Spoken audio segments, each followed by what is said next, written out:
So, purihin po ang Panginoon. Sabi ng Bible, 2, 3, nagkakatipon sa ilalim ng kanyang pangalan, nandoon siya. So, kung ito'y pananampalataya, kung ito'y pangahawakan mo, yung salita ng ito, maniwala ka, ang kanyang espiritu ay narito.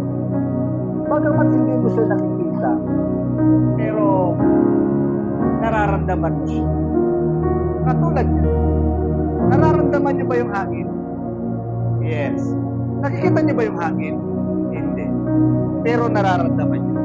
Pero din, yung Espiritu ng Diyos, hindi mo siya nakikita, pero nararamdaman mo siya. Kung magiging bukas lamang yung aming mga puso sa pakikinig ng salita ng Diyos, naniniwala ko magmi-minister ang Panginoon sa aming pong mga puso. Amen ba yun? Nakita ko, sabi ko nga, hindi siya after dun sa dati. After siya dun sa pusong uhaw, pusong naghahanap, pusong nananabik, pusong maranasan ang presensya ng Panginoon. Excited po ang Panginoon sa ganun pong mga bagay. Katulad po sa isang laro na tinatawag natin hide and seek. Kapag tinawag natin hide and seek, merong taya, tapos bibilang yung taya, pagbilang mo ng 3, nakatago na kayo. 1, 2, 3. Siyempre, yung mga kakasama natin kalaro, pagtatago, mahirap po silang hanapin. Pero alam nyo sa Panginoon, diba?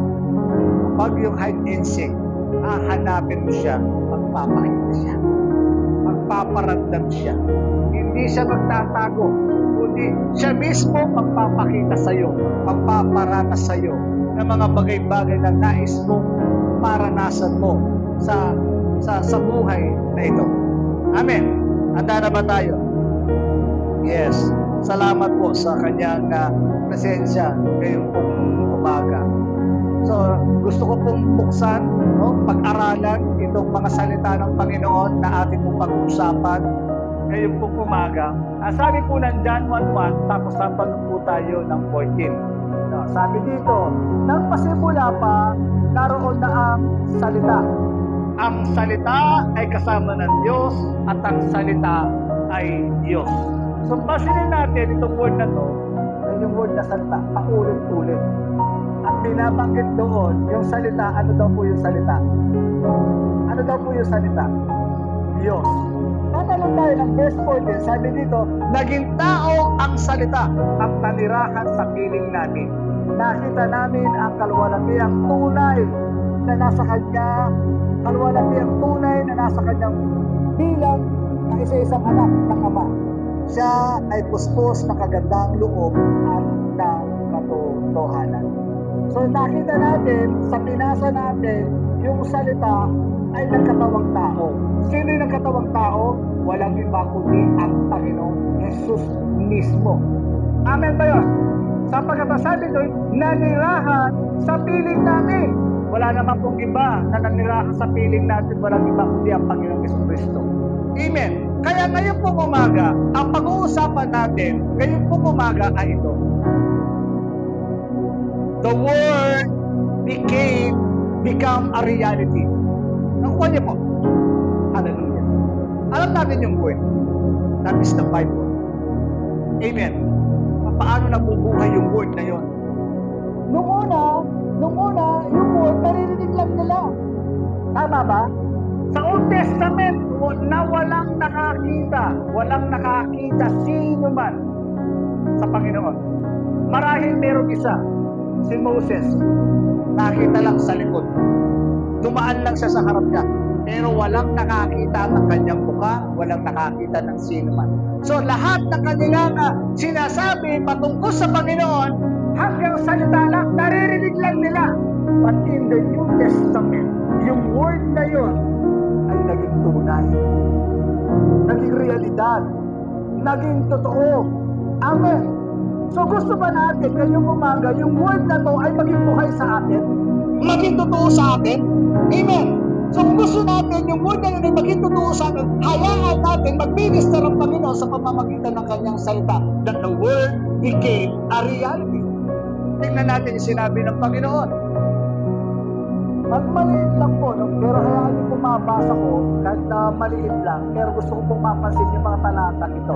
Ang sabi sa Tagalog, Lucas chapter 4, verse 18 and 19. Ang Espiritu ng Panginoon, kasi ganito po, nung ang Panginoon ay pumunta sa sinagoga, yung sinagoga, ano po yun? Parang ganito, kapulungan yun. Doon siya pumupunta. At pagdating doon, merong scripture na babasahin. Babasahin niya yung scripture from Old Testament at babasahin ito. Ngayon, habang pinuha yung scripture, ito po yung kanyang nabasa. Nasusundan po ninyo. Kaya binanggit kayo ng Panginoon Yesus, sinabi nito, binasa ito, sabi niya gano'n, ang Espiritu ng Panginoon ay sumasa akin, sapagkat hiniran niya ako upang ipangaral sa mga mahihirap ang magandang balita. Isinugo niya ako upang ipahaya sa mga bihag na sila'y lalaya, at sa mga bulag na sila'y makakakita. Isinugo ako upang palayain ang mga inaapi, at upang ipahayag ang panahon ng pagliligtas ng Panginoon. I-live natin. At sabi dito, gusto ko papasanin sa word, mas gusto ko mapasin nyo sa New King James Version. Sabi niya, the Spirit of the Lord is upon me because He has anointed me. Habang binabasa ito ng Panginoon, sabi ng Panginoon, the Spirit of the Lord is upon me. He has anointed me. Sino yung nag-a-anoint? Sino? The Holy Spirit. That's why, kapag tayo nag-preach, wala yung anointing, walang buhay. Amen. Kaya nga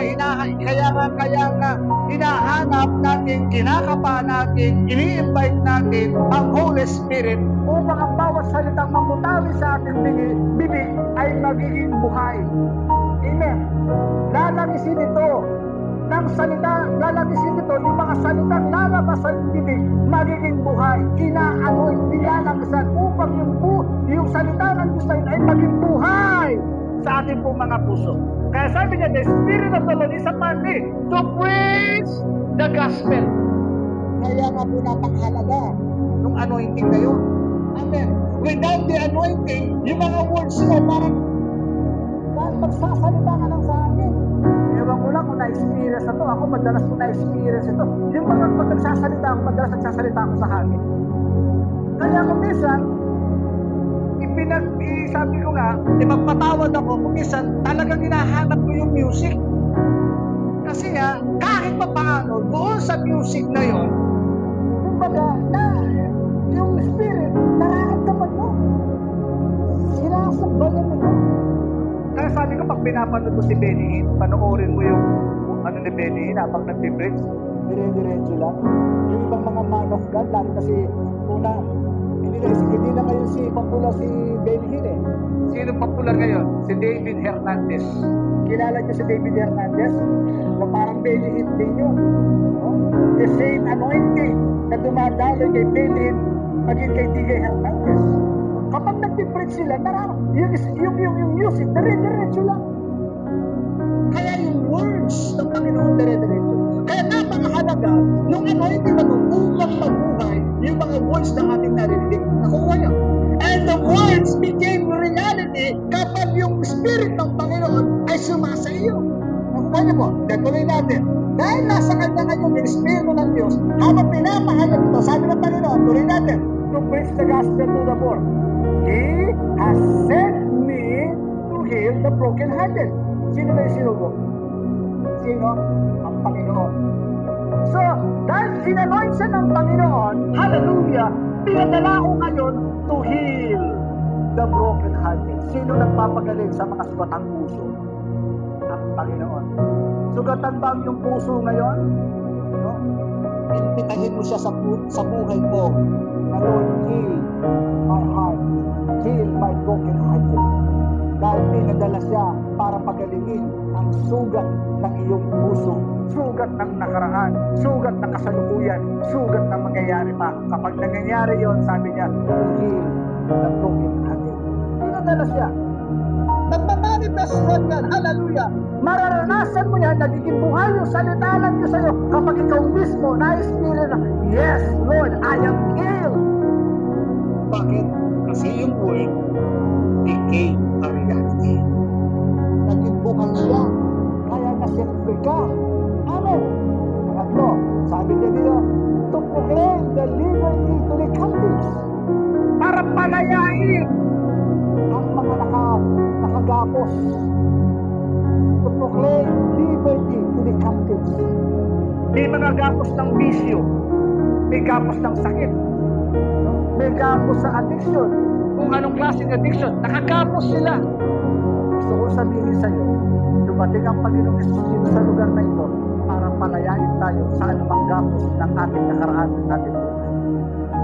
Gapos ng sakit karamdaman, gapos ng bisyo, gapos sa addiction, gapos na kung ano mang umaalipin sa ating mga buhay. Pinarad dumating ang Panginoong Yesus to give a liberty to everyone para palayain tayo.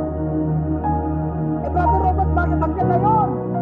Nakagapos pa rin ako. Bakit hanggang ngayon, hindi pa rin ako nakakalaya? No? Baka naman hindi nagiging buhay sa iyo yung salita ng Diyos. Kaya hindi mo na-experience yan. Mamaya itutuloy natin.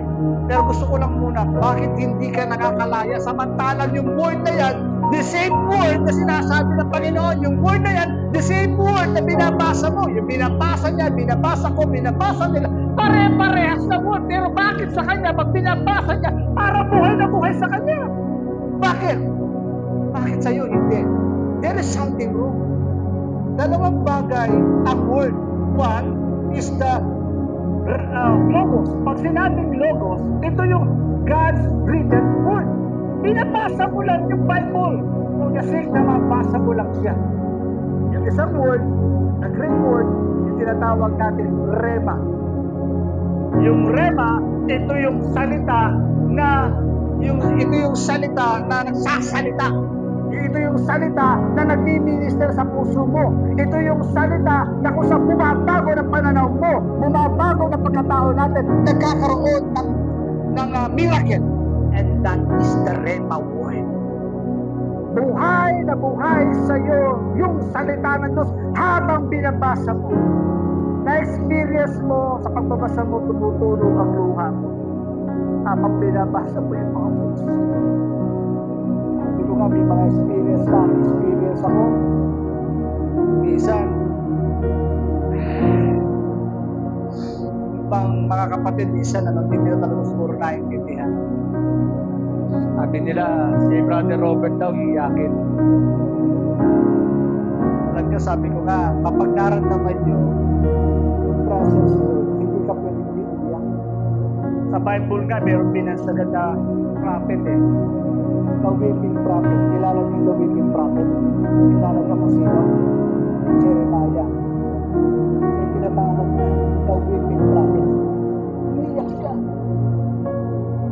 Kapag dumarating yung mga words ng Panginoon, umiiyak siya habang pinapakinggan niyo. Isang nakakala nila emotional na lang mo. Sometimes the Spirit of God envelops you. Envelops you. Balikan ko. Yung rema, ito yung rema na nagpapabago ng buhay. Ito yung word na nagsasalita. Ito yung word, direkta kang mini-minister, direkta kang binabago, direkta kang binubus. Amen. Ito yung word na kung saan ito yung magiging motivation mo kung bakit mo ginagawa ang isang bagay.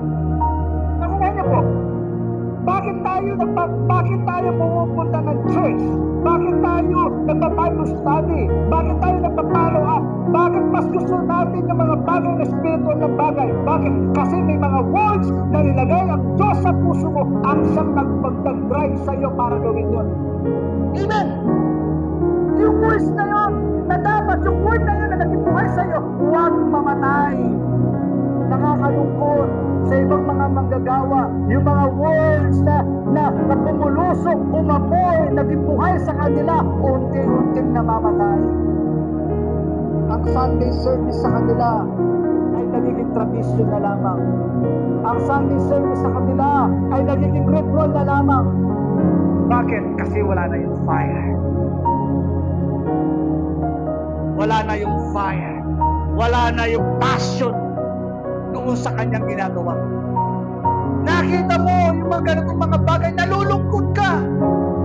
Nasaan yung dating init? Nasaan yung dating alam? Ginagawa na lamang ng isang bagay for the sake of tawag na ritual, tradition.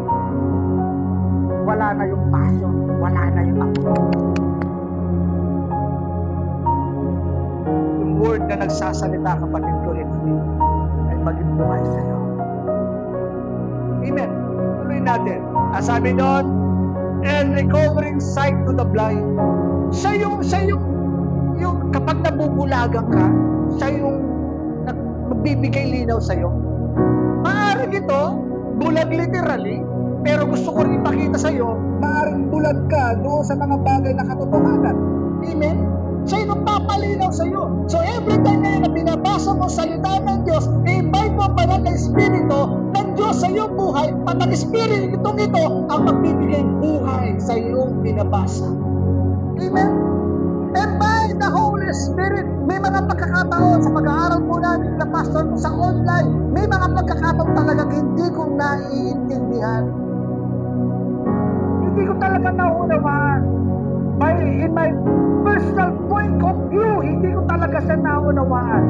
But praise God, nandyan po ang banal na Espiritu ng Diyos na siyang sumulat, na siyang naghayag ng salita ng Diyos. At ang Espiritu ng Diyos na ito, hilingin mo sa Kanya, Lord, give me wisdom, give me understanding. Hindi ko ito maunawaan. And the Lord, hallelujah, the Spirit of the Lord, iniwanagin ito. Magiging malinaw ito sa iyo. Letra por letra, sunod-sunod, ano yung ibig niya sabihin. Nakuha niyo po. Nagiging buhay yun sa iyo. Tuloy, ang sabi niya, to set liberty to those who oppress. Yung mga ino-oppress, alam niyo yung oppress? Yung masyadong na parang kadodominant.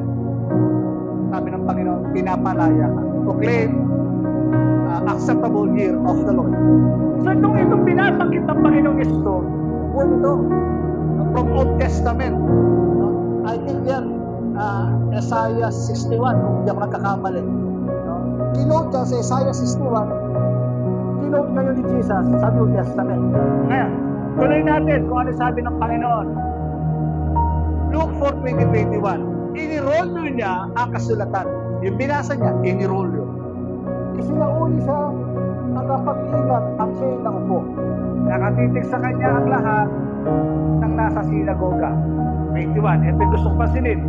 At sinabi niya, ang Panginoon ang nagsasalita, at sinabi niya sa kanila, ang kasulatang ito ay inyong narinig, ay natupad ngayon. Ang salita na inyong narinig ay natupad ngayon. Gustong ipakita ng Panginoon yung salita niya, ako yan. Nakuha niyo ba yung ibig sabihin? Yung binabanggit ni Propeta Isaiah ng Isaiah 61 na ako yan. Ako yan. Sabi niya, ang kasulatan ito na inyong narinig, natupad ngayon. Ano, nangyari ba? Yung pinapalaya yung mga sakit karamdaman, pinapalaya sa lahat ng uri ng sakit, anumang uri sakit yan, pasinan natin. Kung yung word na yon ay naging buhay sa mga taong nakikinig, tingnan natin ang mga salita ng Diyos. Matthew 4:23 and 24. Pasinin po ninyo. Nilibot ni Jesus ang buong Galilea. Nagturo siya sa mga sinagoga at ipinangaral ang magandang balita tungkol sa paghahari ng Diyos. pinapagaling din niya ang lahat ng uri ng sakit karamdaman ng mga tao. Pinagaling po ba niya? The word is lahat ng uri ng sakit.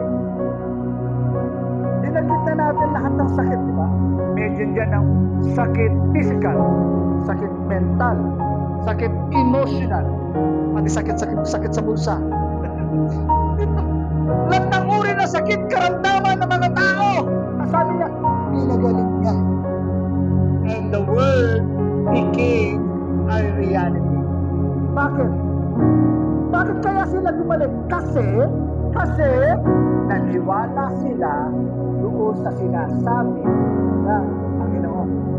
The question is this, naniniwala ka ba ngayon na kaya kang pagalingin ng Panginoon?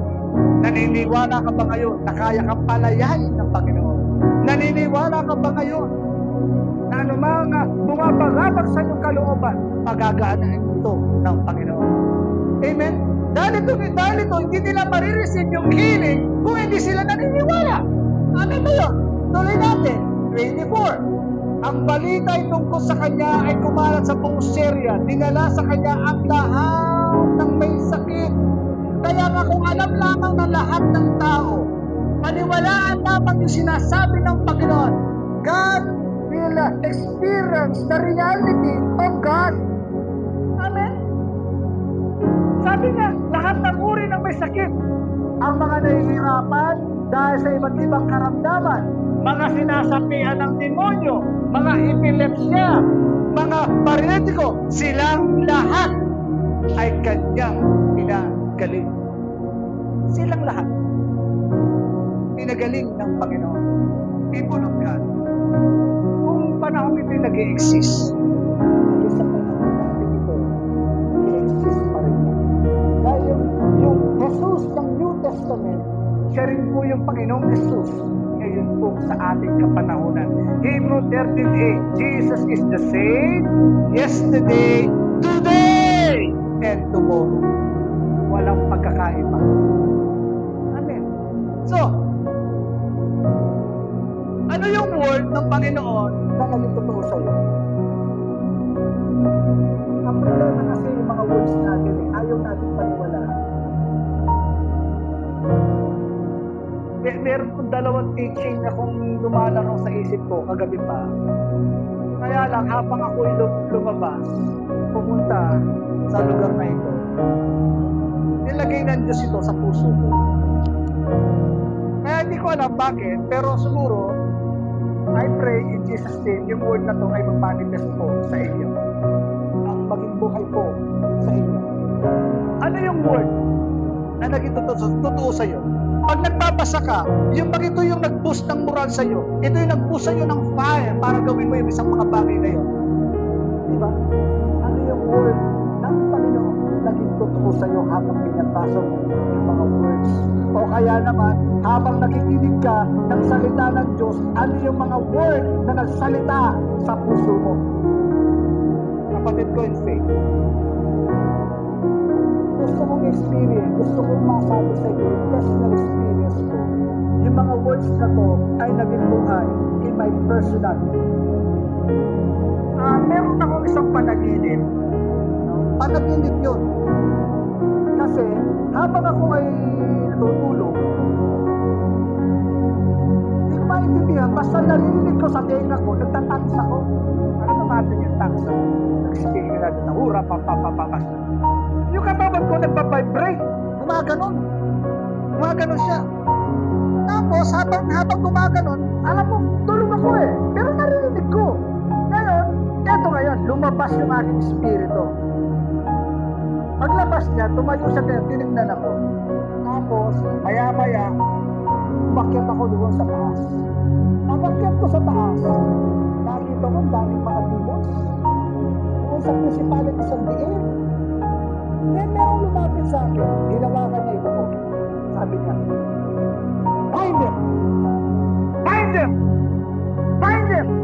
Then, habang sinasabi yung word na bind him! Bind him! Bind him! I bind you, Satan! I bind you, Satan! I bind you, unclean spirit!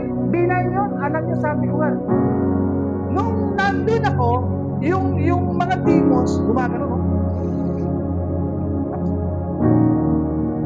sila makagalaw. Bakit? Kasi binayin mo sila, right? Binayin mo sila. Bind them. After hunong bind them na yun, pinagtatali sila in the spirit world. No? Bigla kayo nakatali na lahat. Bumalik yung spirit ko sa loob ng katawan ko. After nun, tumutulo yung luha ko. Nagsishake pa rin ako. Nagtatangs pa rin ako. Gising na gising. Anong nangyari? Alam niyo kung anong sabi ni Lord? You are under attack. You are under attack. Gusto ka nilang i-paralyze. Gusto nilang hindi nila gawin yung mga dapat pinapagawa ng Diyos sa'yo. That's why you are under attack. Kaya, yun. Kaya nabuo yung isang teaching na ganito. What happened in the spirit world when you pray? Nakuha niyo po. Doon ko lang naiintindihan, doon ko lang nauunawaan, kapag pala nag-pray tayo, hindi lang tayo basta nag-pray. May nangyayari in the spirit world. Naintindihan po. Hindi man natin ito nakikita ng our physical eyes, but in the spiritual eyes, kapag ialaw ng Panginoon, buksan mo ito, makikita mo yung mga demonyo na nasa paligid mo. Unti-unti sila pinapapagsakan. Naging buhay sa akin ang salitang ito. Naging buhay. I will give you the keys of the kingdom of heaven. Whatever you bind on earth, ano ba ito yung talian mo dito sa lupa? Talian sa langit. Naging buhay na yun. Na-experience ko. Every time na dumarating sa puntong deliverance, kapag sinasabi mo doon sa tao na habang pinoposesyon ng demon, I bind you, Satan, and your demons, and your cohorts. In the name of Jesus, I bind you. Siya mismo, literal, ginagano niya yung sarili niya. Hindi siya makagalaw. Literal yun. Literal yun. Gumagano talaga sila. So, sabi ko nga, paano siya naging buhay? Kasi nga, inaranas sa'yo, yung word na yan ay hindi lang siya word. Amen. Totoo siya. Kaya kapag ikaw nag-pray, huwag kang mawalan ng pananampalataya. Amen ba yun? Huwag kang mawalan ng pananampalataya. May ginagawa ang Diyos in the spirit world. Kapag nangyari yun in the spirit world and become reality into flesh. Naku mo nga, mangyayari muna yun in the spirit world bago mangyari in this world. Naku mo nyo, kailangan mo muna magtrabaho in the spirit world bago makita in the physical world. Woo! Naku mo nyo, Kaya napakahalaga, kapag tayo nag-pray, huwag kang mawalan ng pag-asa. May ginagawa ang Panginoon sa iyong pananalangin. Naalala niyo ba yung kwento ni Daniel? Naalala niyo yun? Nung nag-fasting siya, no? Sabi niya gano'n, halos fasting nga yung dumating hindi ko na maalala kung si Daniel o si Gabriel dumating siya. sabi niya gano'n nahuli akong dumating. Sabi niya gano'n habang nagpapasto si Daniel, nahuli akong nagdating. Kasi nga, iniwan mo muna si Gabriel doon na nakikipagdigma para lamang ibigay sa iyo yung message ng Panginoon. Nakuha niyo po. Anong gusto ko makita? Sometimes yung prayer natin tumatagal. Hindi natin ito nakikita dito. Parang wala. Pero hindi pala natin alam, yung mga anghel doon sa langit nakikipagdigma pa rin. Ayaw mo ibigay sa kanya talaga yan. Kanya yan, bigay mo sa kanya. Naarangan ng demonyo yun. Nakuha niyo? Naarangan ng demonyo yun para hindi mo maranasan yung bagay na hinihiling mo sa Diyos. Aarangan ng demonyo yun. Kaya ikaw naman, dahil ang tagal-tagal na hindi dumarating, ikaw naman nahingit. Hindi ka naniwala. Nakuha niyo. Kaya nung patuloy sa pananalangin si Daniel sa kanyang ginagawa ng fasting, hallelujah, dumating yung sagot. Sabi niya, actually, iniwan ko si Gabriel doon nakikipagdigma para ibigay lamang sa iyo yung sagot. Woo! Don't give up. Sa mga panalangin na ginagawa natin, tayo may nangyayari in the spirit world. Yung prayer mo, yung Ang sinabi sa iyo ng Panginoon, And it shall come to pass. the word become reality at magiging testimony mo yan sa iyong buhay. Amen? Magiging testimony mo yan sa iyong buhay. Masasabihin mo sa iyong sarili, totoo nga, si Jesus ang Panginoon ay buhay, nagpapagaling, nagpapalaya. Amen? Bakit? Kasi nagpapala ka. Kaya sabi ko rito, paniwalaan mo ang kanyang sinasabi, Mangyayari to. Paniwalaan mo. Have faith in God through His Word. Paniwalaan mo. Yung Word, sino yung Word? amen. Siya yun. Siya yun. Kapag nagbabasa po tayo, sometimes sa English, sa King James Version, may mga letra doon nakapula. Pag nakapula yung letra, pag binabasa mo, mismong galing nyo sa bibig ng Panginoon. Amen. Kaya yung word na yun, sabi ko nga, Hallelujah.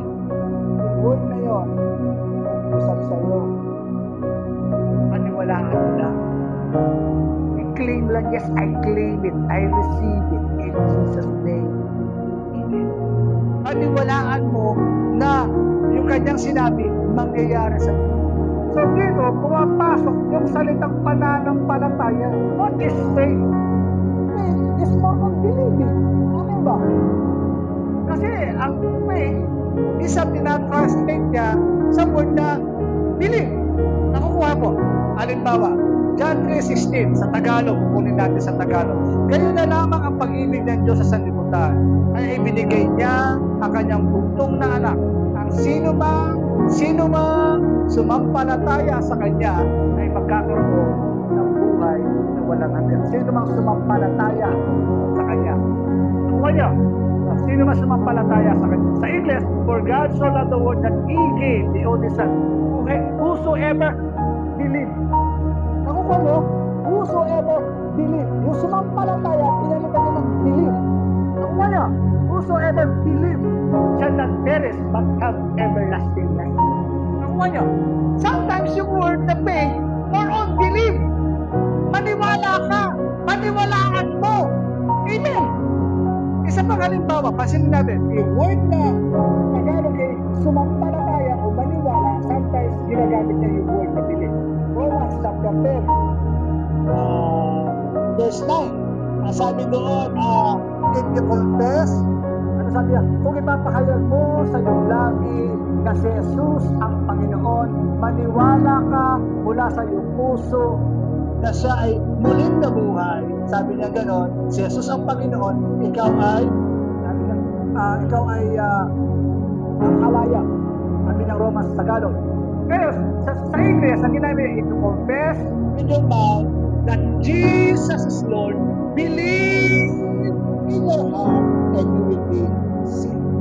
At ngayon, so sometimes, ito pong words na to, yung pananampalataya sa pag binabasa mo siya, Paniwalaan mo. Amen. Paniwala ka. Sometimes kasi ang hirap paniwalaan. Alam niyo kung bakit? Maraming mga tao sa atin na nangako kaya nakako. Kaya kung minsan, nagkakaroon ito ng sa ating mga buhay na minsan ayaw natin isang paniwalaan. Dahil maraming experiences sa iyong buhay na kung saan maraming hindi yung mga pinangako nila sa iyo ay hindi nangyari. Kaya nagdududa ka ngayon sa Panginoon, yung pinangako sa iyo ng Panginoon, baka rin hindi mangyari.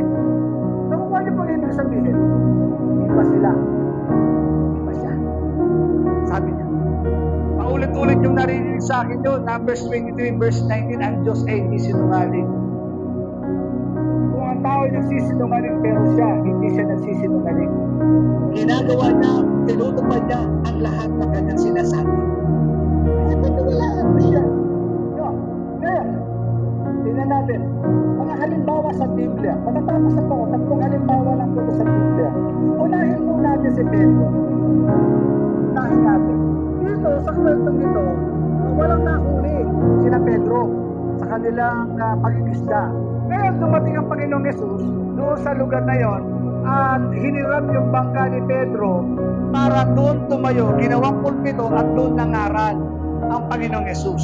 So habang nangangaral ang Panginoong Yesus, sina Pedro nabuhugas ng lambat dahil wala silang nahuli. Tatalo tayo dito sa verse 4. Pagkatapos niyang nangaral, sabi dito, Panginoong Yesus, pagkatapos niyang nangaral, sinabi niya kay Simon, "Kumalaot kayo at ihulog ang mga lambat upang manghuli." Meron ba sinabi ang Panginoon kay Pedro? Ano sinabi ng Panginoon kay Pedro? Kay Simon, sabi niya, "Kumalaot kayo, ihulog ninyo ang lambat upang manghuli." Anong sagot ni Pedro? Anong sagot? Sumagot si Simon, "Guro, magdamag po kaming nagpagod, ngunit wala kaming nahuli." Yun ang kanyang reason. Kaya nga kami nagpapahinga, kaya kami naguhugas ng lambat, kasi nga wala kaming nahuli. Pero, sabi niya dito, ngunit, dahil sa sinabi ninyo, ihuhulog ko ang lambat. Diba? Sa pakikinig ni Pedro, ni Simon, habang nangangaral ang Panginoon na nabuhay yung salita ng Diyos, yung kanyang reasoning. At sa kanyang situation na wala siyang nahuli yung reasoning niya. Hallelujah! Tinapon, pinaniwalaan yung sinabi ng Panginoon. Wala nga eh! Kung ipipilit na wala nga kami nahuli, alam mo, Panginoong Jesus, alam mo, Jesus, siguro mga panahon na yan, para conversation nila, alam mo, Panginoong Jesus, matagal na akong mangingisda, pinanganak na ako dito, alam ko kung merong huli o wala, alam ko kapag may isda o wala. Sino sanay sa dagat? Sino? Alam po nila yun. No? Kabisado niya ang dagat, kung may huli o wala. Pero sa kabila ng lahat ng yun, nakuha niya, yung reasoning niya, pero dahil may sinabi ang Panginoon sa kanya, naniwala siya. Sabi niya, ngunit dahil sa sinabi ninyo, ihuhulog mo ang lambat. Ano? Sinunod ba niya? Verse 6, ganoon nga ang ginawa nila. Ganon nga ang ginawa nila. At nakahuli sila ng maraming isda. Woo! Yung mga verse na yan, no? Sundan mo lamang yung kanyang sinabi, no? Makakahuli ka ng maraming isda. Amen. From nothing to something. Amen. From wala, nagkaroon. Wala ka ba ngayon? Maniwala ka, magkakaroon ka ngayon. From nothing to something. Dahil lamang doon sa word na kanyang narinig at naging buhay yun sa kanyang puso, naniwala siya sa sinabi ng Panginoon, kaya sila nakahuli ng maraming isda. Miracle ba yun? Amen. Kasi alam niya wala eh. Sama isa sa mga, alam niya kung nakahuli siya o hindi. Sabi po ng mga Bible scholar, hindi man siya nakalayo eh. Bakit? Tingnan nyo. Hindi na siya nakalayo. Tingnan nyo. Verse 7, kinawalan nila ang kanilang mga kasamahan na nasa kabilang bangka. Hali kayo. Ang dami. Hali kayo. Biro mo, no? Sinabi ng Panginoon, mga isa, oy, isa, akyat kayo. Nagtalo na siguro, no? Sabi niya dito. Sa kabilang bangka, upang magpatulong, lumapit naman ang mga ito, napuno nila ang dalawang bangka, anumang halos lumubog ang mga ito. Diba? Alam mo kapag naniwala ka, doon sa sinasabi ng Panginoon, abundant blessing ang dumarating. Naniniwala ba kayo doon? Ang Diyos ay hindi siya nagbibigay nakakatiranggot. Maniwalaan mo yung kanyang sinasabi sapagkat sa panahon ng walang-wala ka, abundant blessing ang dumarating. Minsan sobra-sobra pa. Pare-parehas natin na-experience ng panahon ng pandemic, walang-wala tayo, pero abundant blessing. Alam niyo yung bigas, nagbigay sa akin ng mga bigas, alam niyo, binukbuk ng iba. Nagkaroon ng puto. Nag-overflow. Nakuha niyo. Paniwalaan mo lang yung kanyang sinasabi, nag-overflow yung blessing. Walang-wala ka ba ngayon? Maniwala ka. God will open a door for you to release a blessing para mag-overflow. At gusto ng Panginoon, kapag nag-overflow yan, tawagin mo naman yung kapitbahay mo, tawagin mo naman yung mga tao doon. Alam nyo, sabi ko nga, nung pumunta kami sa bukid ni Mark, lumaki ako sa farm eh. Binigay na gulay sa akin, ang dami. So ginawa natin, dinistribute natin kasi marami yan. Binigyan natin sila pastor. Si Ate Jen, wala eh. Pumunta ako kay Ate Jen, dala-dala ko yung Sinong wala po sila, umalis po sila agad, masaya. Sunday, hinihintay ko sila para yung blessing sana, ibigay sa kanila, wala pa rin, sayang. Pinabigyan natin sa iba. Ganun mag-plan, ganun mag-bless ang Panginoon. Amen. Kaya nga po, kapag dumarating yung blessing ng Panginoon, siya yung blessing. Kasi kapag tinanim mo yan, mas flow. Nakuha niyo po, from nothing to something. Saan nagmula yun? Sa kanyang paniniwala sa sinabi na. The question is this ngayon. Meron na ba sinasabi ang Panginoon sa iyo? In the name, above every name, in the name of Jesus, release the seed of faith. Release the seed of faith in your heart. Believe His word na magyayari yung dinadalangin mo, yung sinasabi ng Panginoon, yung nagrema sa puso mo. In the name of Jesus, you stand for Him. Ayuhin mo yung mga word na yon na nilalagay ng Diyos sa puso mo. Pangalawang halimbawa, si Mary, no? Nanay po ng Panginoon Yesus. Si Mary, parang doon sa kwento ay parang meron siyang catering. Kasi siya yung naghahanda ng mga pagkain doon sa kasalan. No? Siya yung head ng catering. Ngayon, ang naging problema nila, naubos yung alak. Naubos yung alak. Kaya pagdating ngayon ng Panginoong Yesus, doon sa catering ng kanyang ina na si Mary, dumating ang Panginoon, sabi niya, Jesus, sabi niya gano'n, itong naubusan kami na, sabi niya, huwag mong pangunahan nila. Pero sa kabila ng lahat ng yun, dahil nakita niya sitwasyon ng Panginoon, na talagang nag-i-struggle na siya, ang gagawin ko, wala nang alak. Baka yung mga tao magalit sa akin, wala akong pagkumpay sa kanila. Dumating ang Panginoon. Ano ginawa ng Panginoon? No? Inutos ng Panginoon, sabi ng kanyang ina, sabi ng kanyang ina na si Mary, sundin nyo lahat ng sasabihin niya, sundin nyo. Ito ngayon, verse 7 na tayo. Sinabi ni Jesus sa mga tumutulong doon, punuin ninyo ng tubig ang mga banga. Anong utos? Ano pong utos? Punuin ng tubig ang mga banga. Dahil ang problema, walang alak.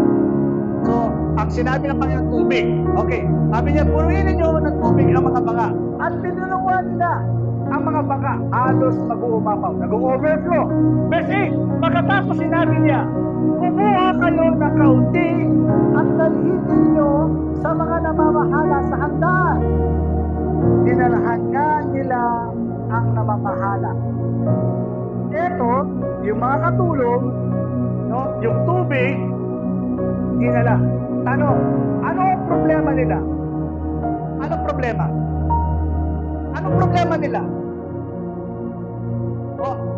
Tama po, Pastor. Alak yung problema. Pero ano yung inihahain nila? Tubig.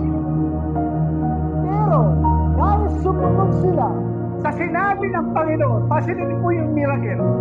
Verse 9, sabi niya dito, namamahalaan, tinigman nito ang tubig na naging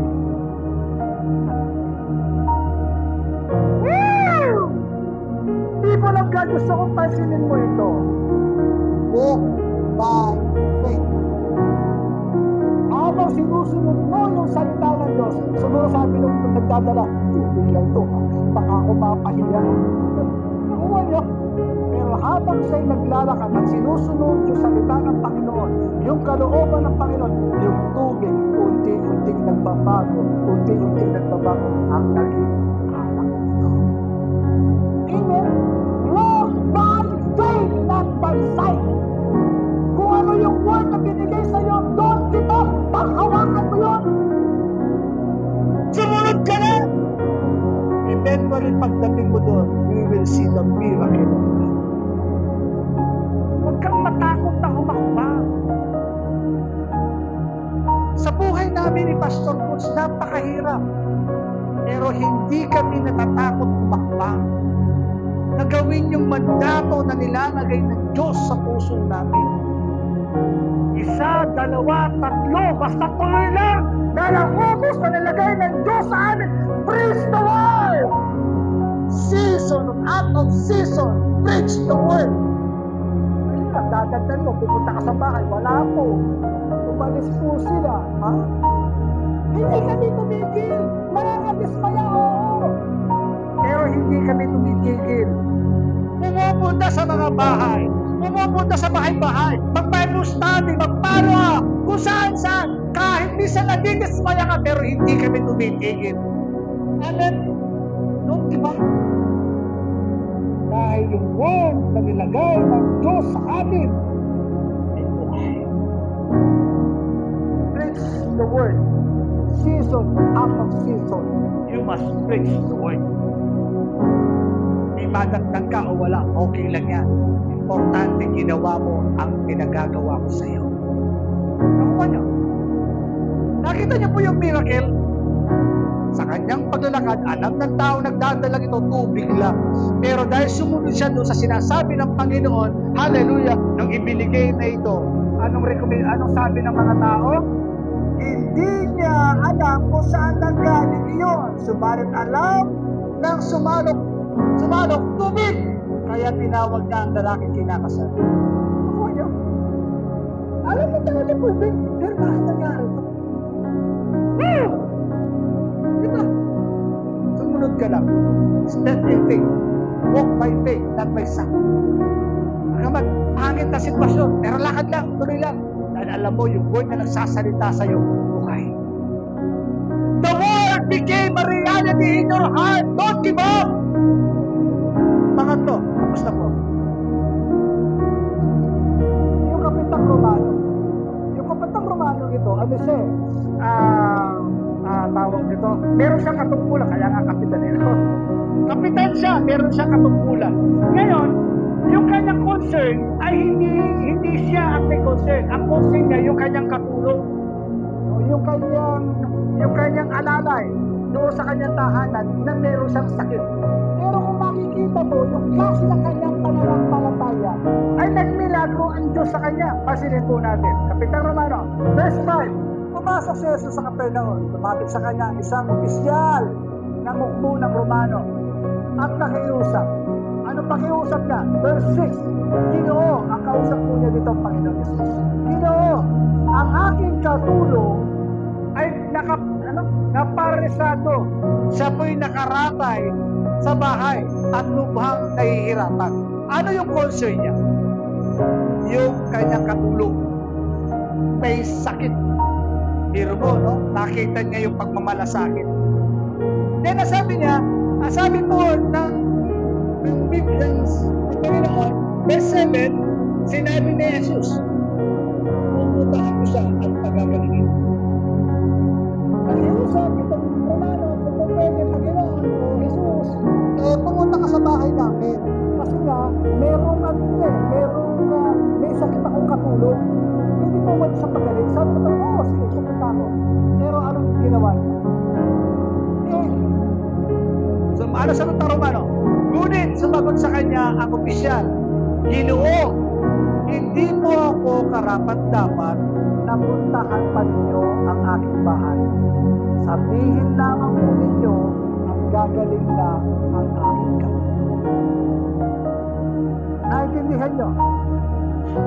Dahil naniniwala ang kapitang Romano ito na ang Panginoong Yesus ay nagpapagaling.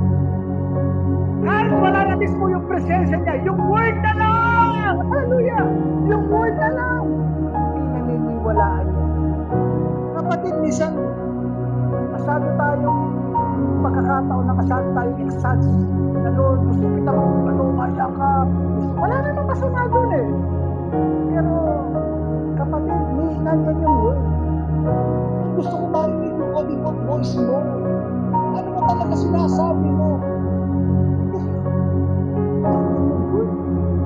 Binigay sa'yo. At walaan mo na lang yung word.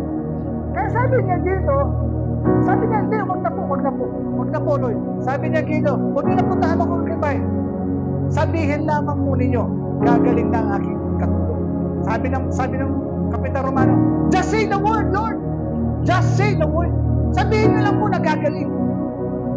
Alam nyo, ang nangyari, ang Panginoong Yesus mismo, dahil sa kanyang pananampalataya, na-shock ang Panginoon. Sabi niya, namangha si Jesus nang marinig ito.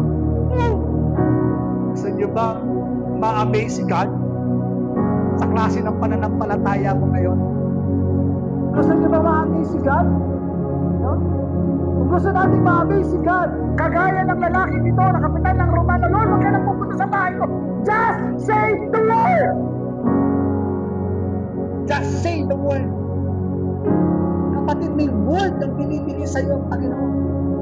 Binabanggit sa iyo ang Panginoon. Just say the word. Sabi niya, ano sinabi? Sinabi niya sa mga taong sumusunod sa kanya, tandaan ninyo, hindi pa ako nakakita ng ganitong klase ng pananampalataya sa buong Israel. Bakit? Na-amaze siya. Pero ayun ako, naniwala lang siya sa sinasabi ko. Just say the word, Lord. Paniwalaan mo lang yung sinasabi ng Panginoon. Ano sumunod? Tatapusin na natin. Verse 13. At sinabi ni Jesus sa opisyal, umuwi ka na, mangyayari ang hinihiling mo ayon sa iyong pananampalataya. Ano na? Nung oras din yun, gumaling ang katulong ng kapitan. Just say the word. Sabi niya, umuwi ka na. Nangyari ang hinihiling mo. Mangyayari. Mangyayari ang hinihiling mo. Sabi niya, ayon sa iyong pananampalataya. Meron ka bang pananampalataya ngayon sa Diyos? Meron ka bang pananampalataya? Meron ka bang gustong mangyari sa buhay mo? Meron ba na gustong mangyari? Amen? Maniwala ka. God will set you free. God will heal you. God will deliver you. Amen. Maniwala ka. Magkakaroon ng manifestation ang Panginoon sa buhay natin. And last but not the least, ako po'y mananalangin sa bawat isa. Jeremiah 1:12. Pasilin po ninyo yung word. Pwede po magbasahin po natin sabay-sabay. Pwede po ba? Then the Lord said,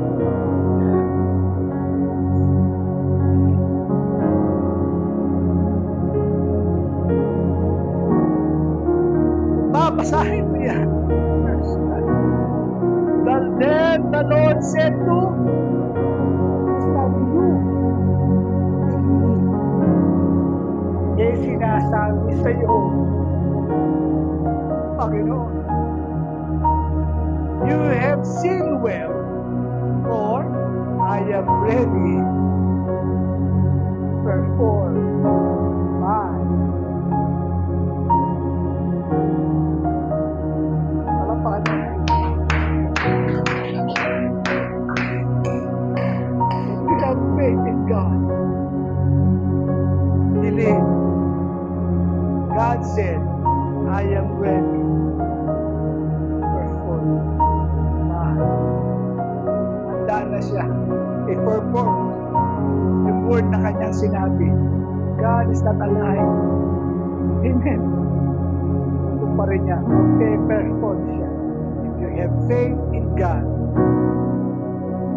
yung word na narinig mo, yung word na nareceive mo, kikreate ito. Amen. Tayo po.